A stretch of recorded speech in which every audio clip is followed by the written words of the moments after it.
जी बेटा, ये हम लोग का लेसन 4 है टोपोग्राफी का।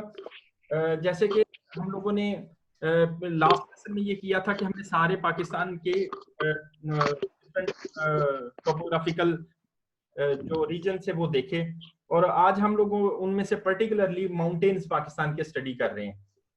तो देखिए, पाकिस्तान के माउंटेन्स जो हैं उनको हमने फर्दर दो कैटेगरीज में डिवाइड किया हुआ है, एक नदर्न माउंटेन्स और दूसरा वेस्टर्न माउंटेन्स।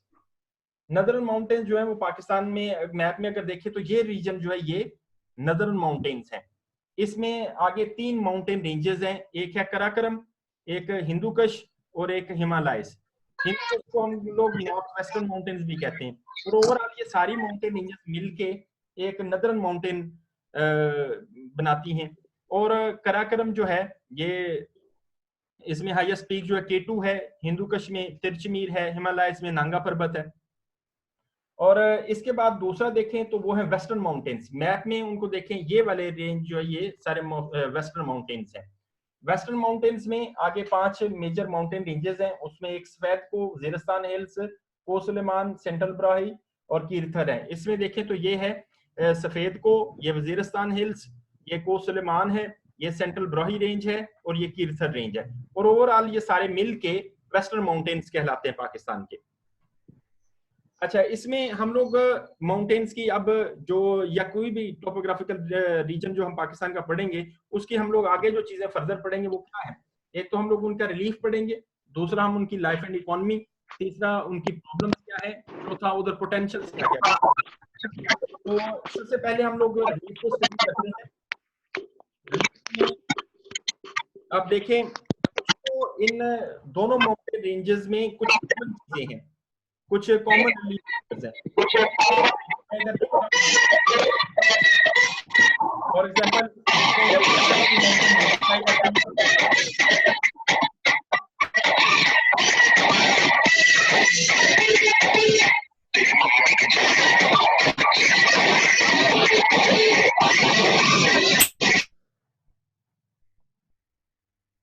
जी कुछ पैरेलल माउंटेन रेंजेस हैं।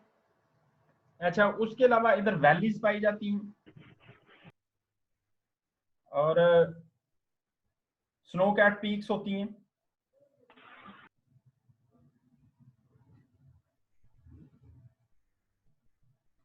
स्नो कैट पीक्स होती हैं,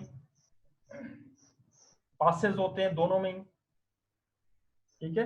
पैरेलल माउंटेन रेंजेस मींस के माउंटेन पीक जो एक माउंटेन होता है उसकी एक चेन या एक सीरीज जो होती है वो माउंटेन रेंज कहलाती है। तो इधर कई पैरेलल माउंटेन रेंजेस पाई जाती हैं, एक के साथ दूसरी माउंटेन रेंज चल रही होती है।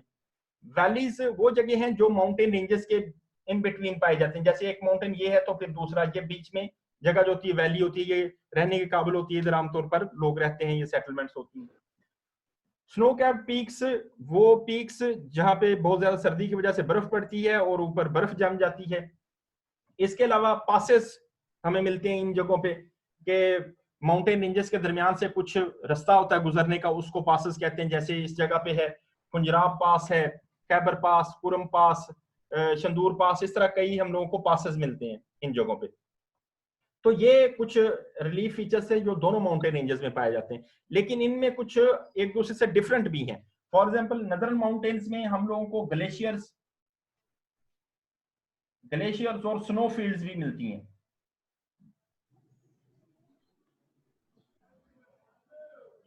इसके अलावा इधर वेजिटेशन काफी ज्यादा है, दरख्त वगैरह होते हैं। लेकिन वेस्टर्न माउंटेन्स में देखें तो ये बेयर रॉक्स हैं, इधर आमतौर पर इधर वेजिटेशन नहीं मिलती इन जगहों पे। उसके अलावा फिर ये रिच है मिनरल्स में, मिनरल्स बहुत ज्यादा पाए जाते हैं इस जगह पे। और इसके अलावा इन जगहों की हाइट जो है ये कम होती है। वेस्टर्न माउंटेन्स की हाइट जो है कम है, नदर्न माउंटेन्स की हाइट जो है ये ज्यादा होती है। ये तकरीबन 6000 से लेके ये हमें 8000, मोर देन 8000 मीटर हाइट इनकी मिलती है सी लेवल से। और इन जगहों पे वेस्टर्न माउंटेन्स की हाइट जो होती है वो 2000 मीटर से लेके 5000 मीटर तक राइज करती है। तो ये इनके डिफरेंस भी आ गया और इनके माउंटेन रेंजेस। अगर आपको नदर्न माउंटेन्स का रिलीफ देखना है तो उसमें ये सब चीजें और ये भी पाई जाती हैं। वेस्टर्न माउंटेन रेंजेस में ये सारे फीचर्स और साथ ये फीचर्स पाए जाते हैं। और अगर आपने डिफरेंस स्टडी करना हो तो ये इनमें डिफरेंस है दोनों माउंटेन रेंजेस में। ये था इनका रिलीफ दोनों का, नदर्न और वेस्टर्न माउंटेन रेंजेस का। अच्छा, उसके बाद हम लोग देखते हैं कि इधर की लाइफ और इकोनॉमी कैसी है। तो ये देखिए जरा कि जब हम लोगों ने लाइफ और इकोनॉमी इधर की देखनी है तो पहले हमें लाइफ और इकोनॉमी का पता होना चाहिए। लाइफ में आमतौर पर क्या चीज है कि उधर की अकोमोडेशन मीन्स के लोगों का उधर का रहना, घर बार कैसे हैं। इसके अलावा उनके फूड पैटर्न्स, उनके ड्रेस कोड, हेल्थ और एजुकेशन उनकी, उन लोगों का आना जाना, मोबिलाइजेशन, ये सब चीजें पार्ट ऑफ लाइफ होती हैं। और इकोनॉमी या इकोनॉमिक एक्टिविटीज जो है वो भी पार्ट ऑफ लाइफ होती हैं, लेकिन उनको हम लोग सेपरेट इसलिए डिस्कस कर रहे हैं क्योंकि बाज दफा वो सिर्फ इकोनॉमी के बारे में पूछ लेता है। लेकिन आप ये देख लें कि अगर आपको लाइफ के बारे में पूछा जाए तो आप इन चीजों के साथ साथ इकोनॉमिक एक्टिविटीज भी ऐड कर सकते हैं उसमें। फॉर एग्जाम्पल इकोनॉमी की मेजर पार्ट जो है वो क्या है, एग्रीकल्चर,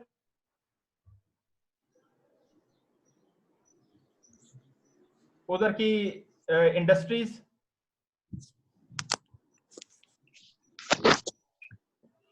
ट्रेड, ये उसके अलावा फिर कुछ इकोनॉमिक इंडिकेटर जैसे पर कैपिटा इनकम उधर कैसी रहती है, एम्प्लॉयमेंट अपॉर्चुनिटीज कैसी हैं, ये सब चीजें पार्ट ऑफ इकोनॉमी होती हैं। अच्छा, अब हम लोग देखते हैं कि उधर के ये लाइफ और इकोनॉमी है कैसे। सबसे पहले तो अब देखें अकोमोडेशन, उधर का घर बार कैसा है। तो एक तो अकोमोडेशन में देखें तो उधर उतनी ज्यादा पॉपुलेशन नहीं है जैसे कि पाकिस्तान के इंडस प्लेन में हमें मिलती है। इसमें बड़ी बड़ी सेटलमेंट्स कम ही हैं, चंद एक शहर हैं बड़े इन जगहों पे पाए जाते हैं, लेकिन वो भी इतने बड़े नहीं जैसे कि इंडस प्लेन की है। दूसरा, इधर जो आमतौर पर घर बनाए जाते हैं वो मड के स्टोन्स के बने होते हैं, और क्लाइमेट की वजह से उधर जो घर बनाए जाते हैं उनकी जो रूफ्स होती हैं वो भी टिल्टेड बनाई जाती हैं।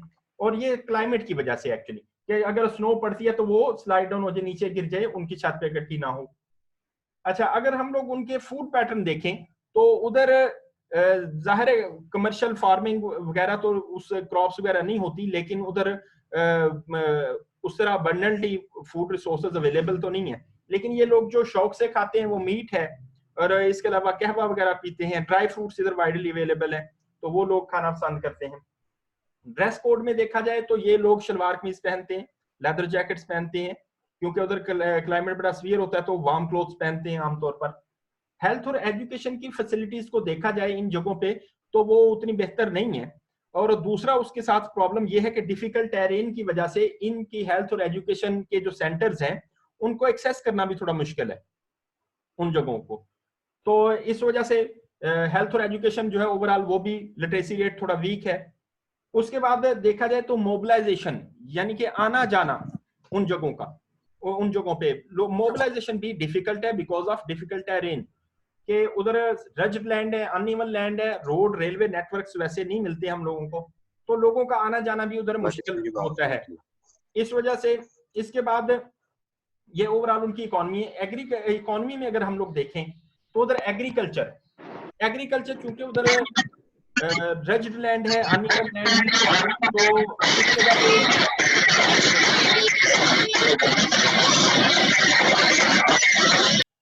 इधर की एग्रीकल्चर को देखें तो एग्रीकल्चर इधर वैसे पॉसिबल नहीं है जैसे कि बाकी पाकिस्तान के प्लेन एरियाज में है।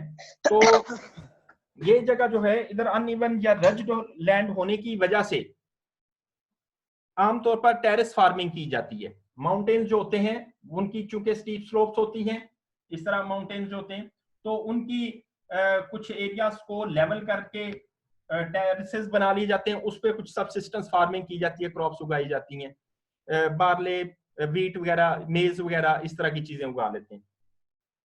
उसके अलावा इधर इस वजह से इस एग्रीकल्चर में जो क्रॉप कल्टीवेशन की जाती है उसको सबसिस्टेंस फार्मिंग कहते हैं, या टेरेस फार्मिंग की टर्म भी यूज होती है इसके लिए। एग्रीकल्चर का एक दूसरा पार्ट जो इधर प्रैक्टिस किया जाता है वो है लाइव स्टॉक। लोग इधर जानवर पालते हैं आमतौर पर, और वो जानवर किस तरह पालते हैं, उनके इस प्रैक्टिस को ट्रांसह्यूमेंस के नाम से या इस टर्म से जाना जाता है। क्योंकि इन जगहों पे सर्दी पड़ती है बहुत ज्यादा, बर्फ की वजह से माउंटेन जो होता है उधर बर्फ इकट्ठी हो जाती है, तो लोग अपने जानवरों को लेके वैलीज में आ जाते हैं, नीचे वाले एरियाज में, ताकि उनको फीड कर सकें।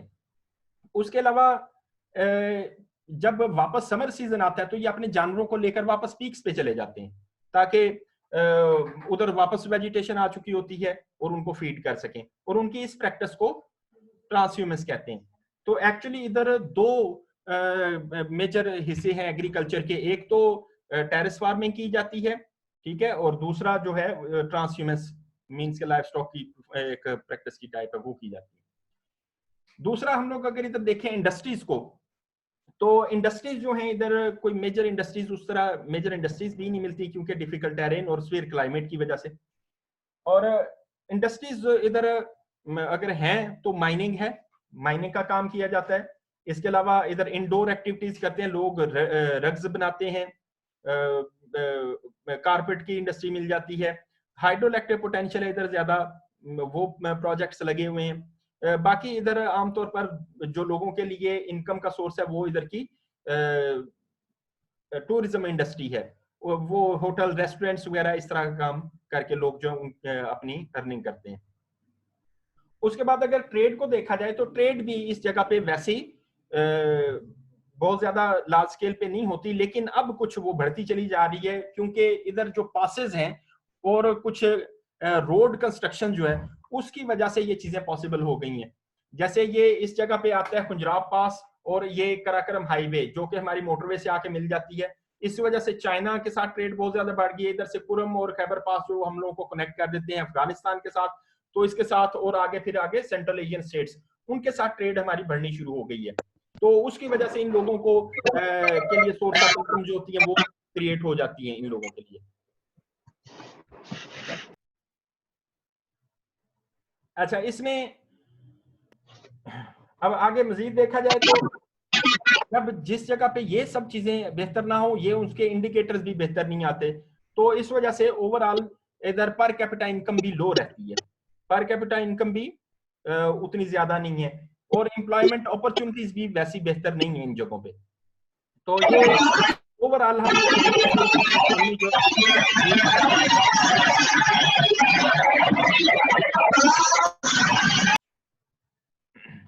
अच्छा, तो ये तो थी उधर की लाइफ एंड इकोनॉमी। अब हम लोग देखते हैं उधर की प्रॉब्लम्स क्या है जो लोगों को आमतौर पर उस जगह पे प्रॉब्लम्स फेस करना पड़ती हैं। उसमें एक तो सबसे वही पहली difficult terrain,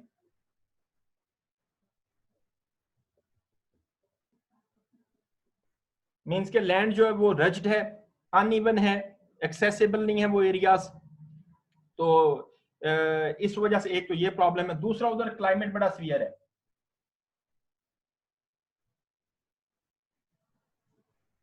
specially winter becomes very cold, और बर्फ पड़ जाती है, उस वजह से इन एरियाज में आना जाना और एक्टिविटीज जो है वो रिस्ट्रिक्ट हो जाती हैं। इसके अलावा इस जगह पे लोगों को डिजीजेस जो होती हैं आमतौर पर एब्डोमिनल डिजीजेस होती है लोगों को, पेट की बीमारियां, डायरिया, डायसेंट्री वगैरह। एक इधर प्रॉब्लम जो इमर्ज कर रही है वो डिफॉरेस्टेशन और थेफ्ट ऑफ वुड है।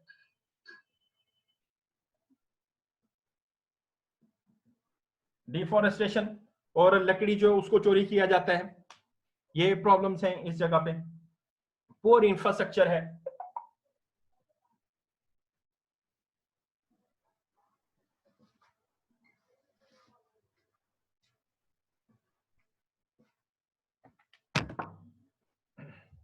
ये उधर की कॉमन प्रॉब्लम्स हैं। डिफिकल्ट टेरेन मींस कि अनइवन और रज लैंड है जो उधर लिविंग मुश्किल बना देता है। क्लाइमेट भी वैसे ही सीवियर होता है, स्पेशली इन विंटर, जो लिविंग मुश्किल बना देता है। एब्डोमिनल डिजीजेस, क्योंकि पानी के प्रॉब्लम्स की वजह से, उनको पेट की बीमारियां हो जाती हैं। डिफॉरेस्टेशन, उधर फॉरेस्ट है स्पेशली नदर्न एरियाज जो है, उधर चोरी, लकड़ी की चोरी जो है वो आम है।